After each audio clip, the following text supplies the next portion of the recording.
అధికారంలో ఉన్నప్పుడు రైతులకు అండగా నిలిచి వ్యవసాయాన్ని పండుగలా మార్చిన బీఆర్ఎస్ అధినేత కేసీఆర్ అధికారంలో లేకున్న వారికి వెన్నుదన్నుగా నిలుస్తున్నారు. కాంగ్రెస్ 100 రోజుల పాలనలో రైతులు సాగునీటి కోసం రోడ్డెక్కే పరిస్థితి వచ్చింది. ప్రాజెక్టులో నీళ్లున్నా యాసంగి పంటలకు అందించలేదు. దీంతో పంటలు ఎండిపోయి రైతులు తీవ్రంగా నష్టపోయారు.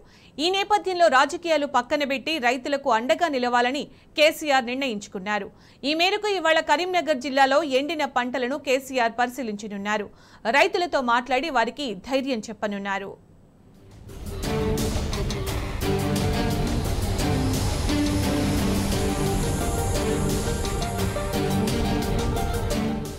సాగునీటి కోసం పడుతున్న కష్టాలను కండ్లారా చూసి రాష్ట్ర ప్రభుత్వాన్ని హెచ్చరించేందుకు రైతుల చెంతకు వస్తున్నారు బీఆర్ఎస్ అధినేత కేసీఆర్. ఇప్పటికే ఉమ్మడి నల్గొండ జిల్లాలో పర్యటించిన కేసీఆర్ శుక్రవారం ఉమ్మడి కరీంనగర్ జిల్లాలో పర్యటించి ఎండిన పంటలను పరిశీలించనున్నారు. రైతులతో నిర్వహించే ముఖాముఖిలో పాల్గొని వారి కష్టాలను అడిగి తెలుసుకోనున్నారు. మాజీ మంత్రి ఎమ్మెల్యే గంగుల కమలాకర్ ప్రాతినిధ్యం వహిస్తున్న కరీంనగర్ మండలం మొగ్గంపూరులో ఎండిన పంటలను పరిశీలిస్తున్నారు. శ్రీరామ్ సాగర్ ప్రాజెక్టు D93 పరిధిలోని మొగ్గంపూర్లో యాసంగిలో సాగు చేసిన 60% పంటలు ఎండిపోయాయి. ఆయకట్టు చివరి భూముల సంగతి దేవుడెరుగు. కాలువ మొదట ఉన్న పంటలు కూడా నీళ్లందక ఎండిపోయాయి. ఈ కారణంగా గ్రామ రైతులు తీవ్రంగా నష్టపోయారు.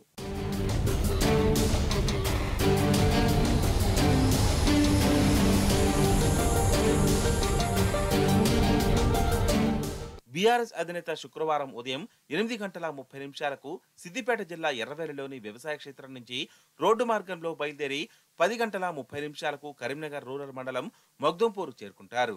ఎండిన పంటలను పరిశీలిస్తారు. రైతులతో ఏర్పాటు చేసిన ముఖాముఖిలో పాల్గొంటారు. మధ్యాహ్నం 1 గంటకు కరీంనగర్లోని ఎమ్మెల్యే గంగుల కమలాకర్ నివాసంలో భోజనం చేస్తారు. 2 గంటలకు రాజన్న సిరిసిల్ల జిల్లా బోయనపల్లిలో ఎండిన పంటలను పరిశీలిస్తారు. తరువాత 3 గంటలకు షాబాష్పల్లి వంతెనపైకి చేరుకొని మధ్యమానేరును పరిశీలిస్తారు. సాయంత్రం 4 గంటలకు సిరిసిల్లలోని తెలంగాణ భవన్ కు చేరుకొని మీడియాతో మాట్లాడతారు. 5 గంటలకు తిరుగు ప్రయాణమై ఎర్రవల్లిలోని వ్యవసాయ క్షేత్రానికి చేరుకుంటారు.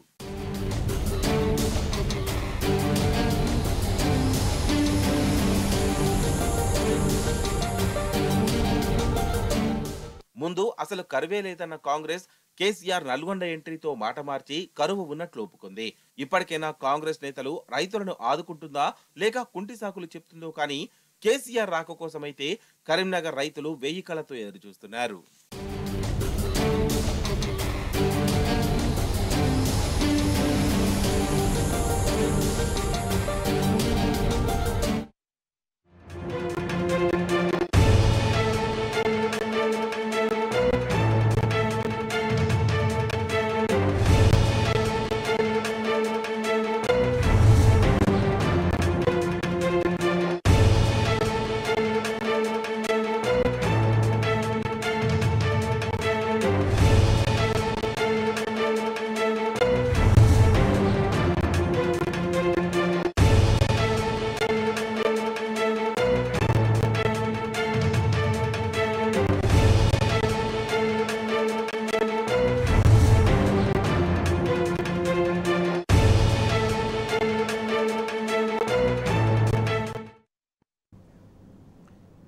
కేసీఆర్ కరీంనగర్ పర్యటనకు సంబంధించిన పూర్తి డీటెయిల్స్ మా ప్రతినిధి వేణు అందిస్తారు. Good morning Venu. కేసీఆర్ పర్యటనకు సంబంధించి అప్డేట్స్ ఏంటి వేణు?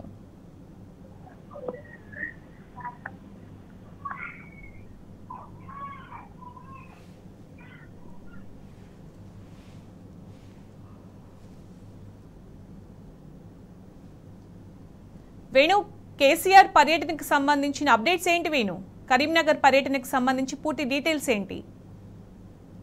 మరికొద్ది సేపట్లో సీఎం కేసీఆర్ కరీంనగర్ ఉమ్మడి జిల్లా పర్యటించున్నారు. ముఖ్యంగా చూసుకుంటే రైతాంగం అంతా కూడా ఈ రోజు నీళ్లు లేక ఇటు చెరువులు కుంటలే కాదు ప్రాజెక్టులన్నీ కూడా వెలవెలపోతున్నటువంటి పరిస్థితి నెలకొన్న నేపథ్యం ఒక్కటైతే రైతాంగానికి నీరు లేక చాలా ఇబ్బందులు పడుతున్న నేపథ్యం. ఈ నేపథ్యంలోనే కేసీఆర్ ఎట్టి పరిస్థితుల్లో రైతాంగాన్ని ఆదుకోవాలని ఒక లక్ష్యంతో ఇటు నల్గొండ జిల్లా తర్వాత ఉమ్మడి కరీంనగర్ జిల్లాను ఎంచుకున్నటువంటి పరిస్థితి. 8:30 ప్రాంతంలో ఇటు ఎర్రవల్లి నుంచి బయలుదేరుతారు. ఆ సాయంత్రం ఇటు కరీంనగర్ సంబంధించి చూసుకుంటే కరీంనగర్ రూరల్ సంబంధించిన మగ్దుంపూర్ గ్రామం సందర్శిస్తారు. ఇక్కడ కూడా పెద్ద ఎత్తున పంటలు ఎండిపోయిన నేపథ్యం. ఈ నేపథ్యంలోనే రైతాంగానికి బాసటగా నిలవాలనే నేపథ్యంలో ఇక్కడ మగ్దుంపూర్లో రైతాంగంతో మాట్లాడతారు. వారి కష్ట నష్టాలను తెలుసుకున్న తర్వాత సాయంత్రం మగ్దుంపూర్ ఇటు రైతులతో కూడా చర్చిస్తారు. ఎందుకంటే ఒకప్పుడు కలకలలాడుతున్నటువంటి ఎల్ఎండి ప్రస్తుతం వెలబోయి కనిపిస్తోంది. 24 టీఎంసీలు ఉన్నటువంటి ఎల్ఎండిలో ప్రస్తుతం 8 టీఎంసీలు మాత్రమే ఉన్నాయి సునీత. ఈ నేపథ్యంలో యాక్చువల్ అయితే ఎల్ఎండి ద్వారా మనకు చివరి ఆయకట్టు నల్గొండ జిల్లా వరకు కూడా నీళ్ళు ఇచ్చే పరిస్థితి ఉండేది. కానీ ప్రస్తుతం తాగునీటికి భవిష్యత్తులో కష్టమవుతుందా అనే ఆలోచన కూడా ప్రజల్లో ఉన్నటువంటి పరిస్థితి ఉంది. మరోవైపు చూసుకుంటే ఈ మగ్దుంపూర్ తర్వాత ఇటు లంచ్ స్థానిక ఎమ్మెల్యే గంగుల కమలాకంట చేసిన తర్వాత బోయినపల్లి మండలంలో కూడా చాలా చోట్ల ఈ పంటలు నష్టపోయినటువంటి పరిస్థితి. ఇక్కడ కూడా రైతాంగంతో మాట్లాడతారు, వారికి భరోసా ఇస్తారు. ఎట్టి పరిస్థితుల్లో మీరు ఆందోళన చెందాల్సిన అవసరం లేదు అని చెప్పడమే కాదు, వారికి రైతాంగంతో మాట్లాడి ఆ తదనంతరం మిడ్ మానేరు అంటే ఇప్పుడు ప్రస్తుతం రాజరాజేశ్వర బ్యారేజీ ఇది 26 టీఎంసీల కెపాసిటీ ఉంటుంది. కానీ ప్రస్తుతం అయితే ఇందులో 8 టీఎంసీల నీరే ఉంది. అంటే మొత్తం ఒకప్పుడు లాస్ట్ ఇయర్ ఇదే చూసుకుంటే ఈ కలకలలాడినటువంటి రాజరాజేశ్వర జలాశయం వెలబెలబోతున్నటువంటి పరిస్థితి. అంటే ఎండిపోయి అంటే చాలా దీనవాసనలు కనిపిస్తున్నటువంటి పరిస్థితి. అంటే ఈ నేపథ్యంలో ఇలాంటి పరిస్థితులు ఇక్కడ వచ్చాయనే నేపథ్యం అయితే మరోవైపు ఈ రాజరాజేశ్వర బ్యారేజీలు కూడా షాబాజ్పల్లి బిడ్డి నుంచి చూస్తారు. స్థానిక రైతాంగాన్ని కూడా పిలిచి అక్కడ వారి కష్ట నష్టాలను మాట్లాడతారు. ఆ తదనంతరం ఇటు బోయినపల్లి మండలంలో రైతులతో మాట్లాడిన తదనంతరం ఇటు సిరిసిల్లలోని తెలంగాణ భవన్ చేరుకుని అక్కడ మీడియా సమావేశం నిర్వహిస్తారు. ముఖ్యంగా రైతాంగం పడుతున్న బాధలు కానీ అంటే వచ్చిన కొత్త ప్రభుత్వం ఎటువంటి చర్యలు తీసుకోకపోవడం నేపథ్యంలోనే ఇలాంటి కష్టాలు వస్తున్నాయి. కనుక ప్రజలు కావచ్చు, రైతులు కావచ్చు, అంటే సాగు తాగునీరు సంబంధించిన వాళ్ళు ఎవరు కూడా భయపడొద్దు, భరోసా ఇస్తాం, మేము మీ వెంటే ఉన్నామని చెప్పేందుకు కేసీఆర్ పయనమని చెప్పచ్చు. మరికొద్ది సేపట్లో కరీంనగర్ రూరల్ మండలం ఇటు మగ్దుంపూర్ కు వస్తారు Sunitha. Right Venu, thank you.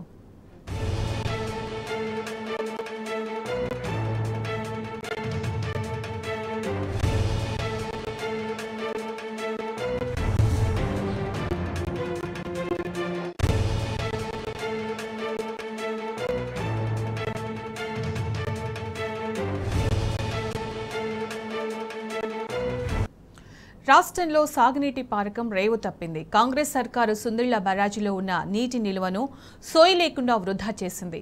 లక్షల మంది రైతులను అరుగోస పెడుతోంది. సుందిళ్ల నీటిని ఎండలకు ఒట్టిపోయిన గోదావరి నదిలోకి వదలడంతో నీళ్లు నది ఇసుకలో ఇంకిపోయాయి, ఎండకి ఆవిరైపోయాయి. నీటి నిర్వహణ తెలియక కాంగ్రెస్ తికమక పడుతోందని ఇదే ఉదాహరణ. ఒట్టిపోయిన నదిలోకి నీళ్లను వదిలితే ఏమీ లాభమని రైతులు లబోదిబోమంటున్నారు. రైతుకున్న సోయి సర్కారుకు లేకపోయానంటూ తీవ్ర విమర్శలు వెల్లువెత్తుతున్నాయి.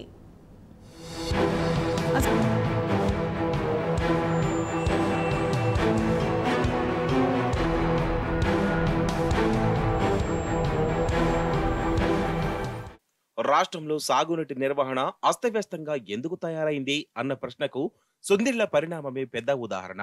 మార్చి 28న సుందిళ్ల బరాజులో 1.75 టీఎంసీల నీటి నిల్వ ఉండేది. ప్రభుత్వం 4 గేట్లు ఎత్తి దిగువకు నీరు వదిలింది. అసలే మాడు పగిలే ఎండలు, పైగా ఒట్టిపోయిన గోదావరి. వదిలిన నీళ్లు సగం ఇసుకలోకింకిపోతే మరో సగం ఆవిరైపోయాయి. ఇంత దారుణమేమిటని మంతెన నియోజకవర్గ రైతులు ఓ ప్రజాప్రతినిధి దగ్గర వాపోయారు. వెంటనే ఆయన సోదరుడు ఇంజనీర్లకు ఫోన్ చేయడంతో ఆగమేఘాలపై గేట్లు మూసివేశారు. ఇప్పటికే 4 గంటల పాటు నీటి విడుదలతో 0.75 టీఎంసీలు ఎటూ కాకుండా పోయాయి. ఒకవైపు రాష్ట్రం సాగునీటి సంక్షోభంలో చిక్కుకుంది. కరువు కష్టాలను తప్పించుకునేందుకు ప్రాణహిత నీటిని ఎత్తిపోయాలన్న డిమాండ్లు వినిపిస్తున్నాయి. ఈ పరిస్థితిలో ప్రభుత్వం సుందిళ్ల గేట్లు ఎందుకెత్తినట్లు, ఎందుకు మూసేసినట్టు? గోదావరి బేసిన్లోనే కాదు, కృష్ణా బేసిన్లోనూ ఇదే దుస్థితి. ప్రాజెక్టులో ఉన్న నీటి నిల్వలను ఎలా వినియోగించాలో తెలియక కాంగ్రెస్ సర్కార్ తికమక పడుతోంది. రైతులను ఆగమాగం చేస్తోంది. ఉన్న నీటి నిల్వలను సోయి లేకుండా వృధా చేసింది. లక్షల మంది రైతులను అరిగోస పెడుతోంది.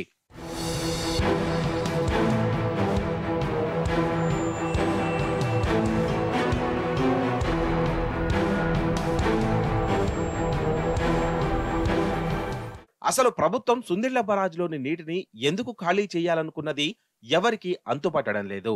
నేషనల్ డ్యామ్ సేఫ్టీ అథారిటీ ఆదేశానుసారమే బరాజ్ను ఖాళీ చేశారని ఒక వాదన వినిపిస్తున్నప్పటికీ అసలు అథారిటీ ఇంజనీర్లు ఎప్పుడు చెప్పారు అనేది ఒక ప్రశ్న. మేడిగడ్డ ఘటనపై కమిటీ ఏర్పాటైన తర్వాత గత నెల 6న తొలిసారిగా కమిటీ చైర్మన్ సభ్యులు తెలంగాణకు వచ్చారు. కాళేశ్వరం ప్రాజెక్టులోని 3 బరాజులను పరిశీలించి వెళ్లారు.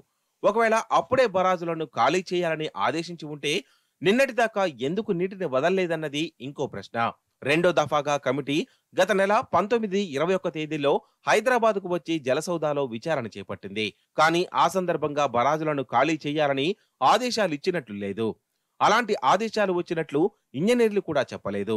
సరే, ఆ కమిటీ ఆదేశించిందనుకున్న వారం పాటు గేట్లెత్తకుండా 28వ తేదీనే ఎందుకెత్తారు అనేది మరో ప్రశ్న. వాస్తవానికి ఎన్డీఎస్ఏ నివేదిక వచ్చేదాకా కాళేశ్వరం మోటార్లు నడిపే ప్రసక్తే లేదని ప్రభుత్వం భీష్మించుకొని కూర్చుంది. తాము ఇంజనీర్లు కాదు, నిపుణుల సూచనల మేరకే నడుచుకుంటామని సీఎం రేవంత్ సహా మంత్రులు చెప్తూ వచ్చారు. ఒకవేళ ఎన్డీఎస్ఏ కమిటీ ఆదేశాల ప్రకారమే నీటిని విడుదల చేస్తే ప్రజాప్రతినిధి ఫోన్ చేయగానే ఎందుకు నీటిని విడుదల ఆపేసినట్లన్నది అసలైన ప్రశ్న. ఇన్ని అనుమానాల మధ్య రాష్ట్రంలో సాగునీటి నిర్వహణ ఇంజనీర్ల ప్రణాళిక ప్రకారం అమలవుతుందా, లేక మంత్రులు ఎమ్మెల్యేల ఫోన్ కాల్స్ పై గేట్లు తెరవడం ముయ్యడం జరుగుతుందా అన్న అనేక కొత్త ప్రశ్నలు తలెత్తుతున్నాయి.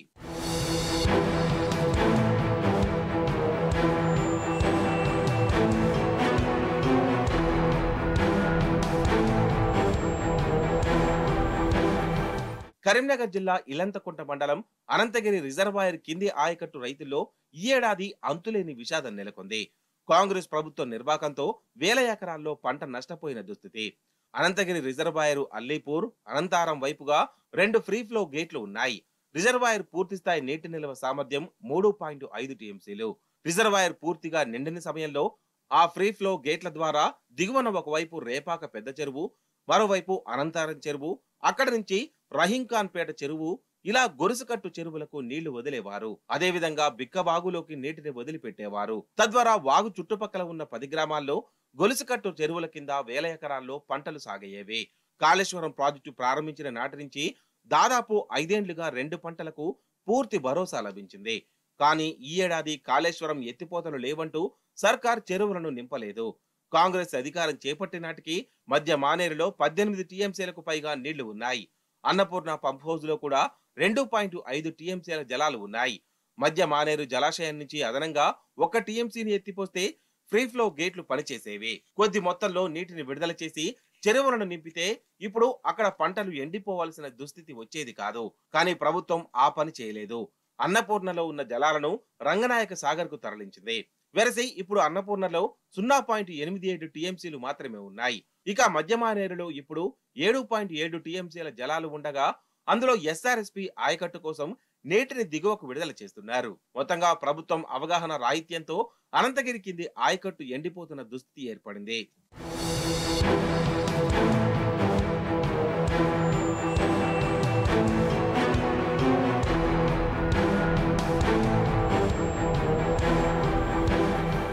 ఎస్ఆర్ఎస్పీ కాలువల నిర్వహణ పైన ప్రభుత్వానికి అవగాహన లేదని తెలిసిపోతుంది. వాస్తవంగా ఎస్ఆర్ఎస్పీ స్టేజ్ 1, స్టేజ్ 2 కింద దాదాపు 13 లక్షల ఎకరాలకు పైగా ఆయకట్టు ఉంది. ఎస్ఆర్ఎస్పీ కాలువల కింద కాకుండా కమాండ్ ఏరియాలో భూగర్భ జలాల ఆధారంగా అదనంగా 5 లక్షల ఎకరాలకు పైగా సాగవుతోంది. మొత్తంగా 20 లక్షల ఎకరాలకు పైగా ఆయకట్టు సాగయ్యేది. కాలువలకు వాటి సామర్థ్యం పేరకు సమృద్ధిగా నీరు అందించినప్పుడే కమాండ్ ఏరియాలో భూగర్భ జలాలు నిలకడగా ఉండి పంటలు సాగయ్యే అవకాశం ఉంటుంది. అదేవిధంగా కాలువల కింది ఆయకట్టుకు సైతం పుష్కలంగా నీరందే పరిస్థితి ఉంటుంది. కాళేశ్వరం అందుబాటులోకి వచ్చాక ఈ 20 లక్షల ఆయకట్టుకు పూర్తి భరోసా లభించింది. కానీ ఈ ఏడాది ప్రభుత్వం కాళేశ్వరం ప్రాజెక్టును నిలిపివేయడంతో ఆయకట్టు మొత్తం అస్తవ్యస్తంగా తయారైంది. కాళేశ్వరం అందుబాటులోకి వచ్చిన అనంతరం ఎస్ఆర్ఎస్పీ నీటిని ఎల్ఎండి ఎగువకే పరిమితం చేశారు. ఎల్ఎండి దిగువకు కాళేశ్వరం నుంచి ఎత్తిపోసిన జలాలనే తరలించేవారు. దాంతో నీటి కొరత ఉండేది కాదు. చివరి మడికి సైతం తడి తాకింది. కాంగ్రెస్ సర్కారు మాత్రం కాళేశ్వరం ఘనతను చిన్నగా చూపాలన్న ప్రయత్నంలో కాళేశ్వరం లేకున్నా ఎస్ఆర్ఎస్పీ చివరి ఆయకట్టుకు సైతం నీళ్లు ఇస్తామని చెప్పుకొచ్చింది. కానీ ఆచరణలో మాత్రం బొక్కబోర్లా పడింది.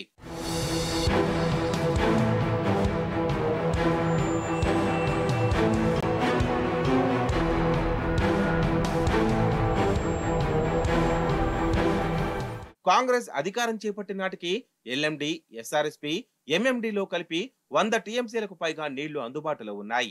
ఆ నీళ్లను ఎంత పొదుపుగా వాడుకున్నా గరిష్టంగా 12 లక్షలకు మించి ఆయకట్టుకు ఇవ్వలేమన్నది అధికారుల మాట. అయినా నిజాలు దాచి స్టేజ్ 2 కూడా ఇస్తామని చెప్పి పెన్పహాడ్ వరకు నీటిని విడుదల చేసింది. అయితే నీటి పొదుపు పేరుతో కాలువలకు నిర్దేశిత సామర్థ్యం మేరకు నీటిని విడుదల చేయకపోవడంతో పాటు రైతులు ఎక్కడికక్కడ మోటార్లు పెట్టి తోడేయడం, ఎవరు ఒత్తిడి చేస్తే వారికి నీటిని విడుదల చేయడంతో సాగునీటి వ్యవస్థ అస్తవ్యస్తంగా మారింది. మరోవైపు ట్రాన్స్మిషన్ నష్టాలు విపరీతంగా పెరిగిపోయాయి. కమాండ్ ఏరియాలో భూగర్భ జలమట్టం పెరగలేదు. వెరసి ఎస్ఆర్ఎస్పీ ఆయకట్టులో 5 లక్షలకు మించి ఎకరాలకు ఎండిపోయే దుస్థితి తలెత్తింది.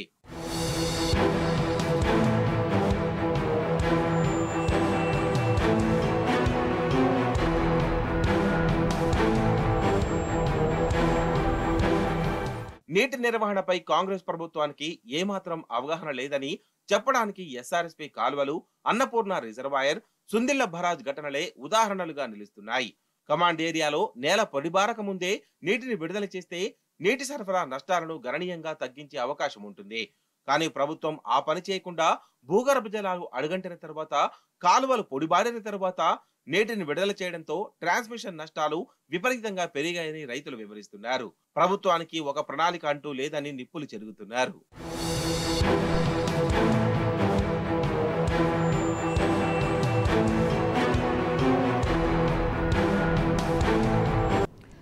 కాంగ్రెస్ లో అసంతృప్తి రాగం తీవ్రమవుతోంది. పారాచూట్ అభ్యర్థులపై అసలు సిసలు కాంగ్రెస్ నేతలు అసంతృప్తితో రగిలిపోతున్నారు. టికెట్ దక్కించుకున్న వలస నేతలకు సహకరించేది లేదంటూ ఇన్ఛార్జీల ముందే చెబుతున్నారు. దీంతో అసంతృప్తులను బుజ్జగించే పనిలో నిమగ్నమయ్యారు పార్లమెంట్ ఇన్ఛార్జీలు.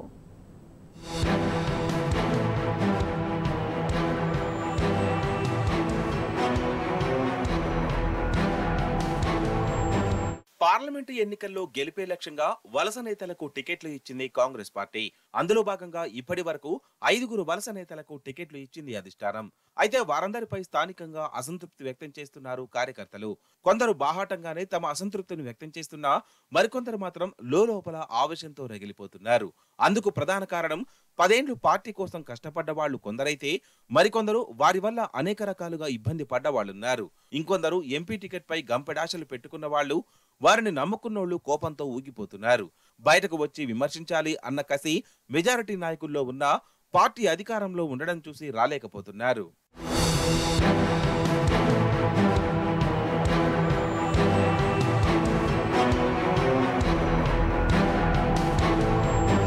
ఇప్పటి వరకు 14 పార్లమెంటు స్థానాలకు అభ్యర్థులను ప్రకటించింది కాంగ్రెస్. అందులో 5 స్థానాలకు పారాచూట్ నేతలకే టికెట్ కట్టబెట్టగా 2 వలస నేతలకు సీటు కేటాయించింది. ఈ 7 స్థానాల్లో నిజమైన కాంగ్రెస్ కేడర్ అసంతృప్తితో ఉన్నారు. వలస నేతలకు టికెట్ ఇచ్చిన చోట బాహాటంగానే విమర్శలు చేస్తున్నారు నేతలు. గతంలో ఇతర పార్టీలో ఉన్న నాయకులు కాంగ్రెస్ కేడర్ ను ఇబ్బందులు పెట్టిన తీరు, విమర్శించిన మాటలను జీర్ణించుకోలేకపోతున్నారు. దీంతో అసంతృప్తులను బుజ్జగించడం పార్లమెంటు నియోజకవర్గ ఇన్ఛార్జీలకు తలనొప్పిగా మారింది. మెదక్ పార్లమెంటు అభ్యర్థి నీలం మధు ఎపిసోడ్ కాంగ్రెస్ లో హాట్ టాపిక్ గా మారింది. దీనిపై పటాన్చెరువు కాంగ్రెస్ ఇన్ఛార్జ్ కోట శ్రీనివాసరెడ్డి సతీమణి మంత్రి కొండా సురేఖ ముందే తన మనసులో బాధను వెళ్లబుచ్చారు. మధును ఉద్దేశించి ఆమె చేసిన కామెంట్స్ సోషల్ మీడియాలో వైరల్ గా మారాయి.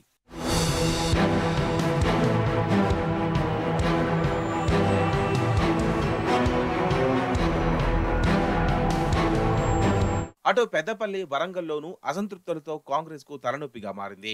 ఈ 2 స్థానాలను మాదిగలు ఆశించారు.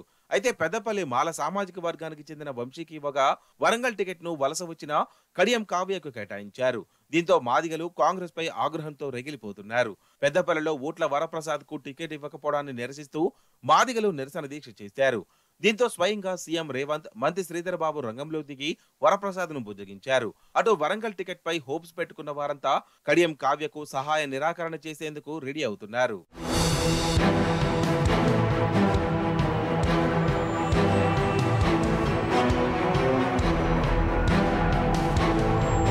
వలస నేతలకు టికెట్లు ఇచ్చిన కాంగ్రెస్ కు కార్యకర్తలు సహకరించే పరిస్థితి లేదంటున్నారు రాజకీయ విశ్లేషకులు.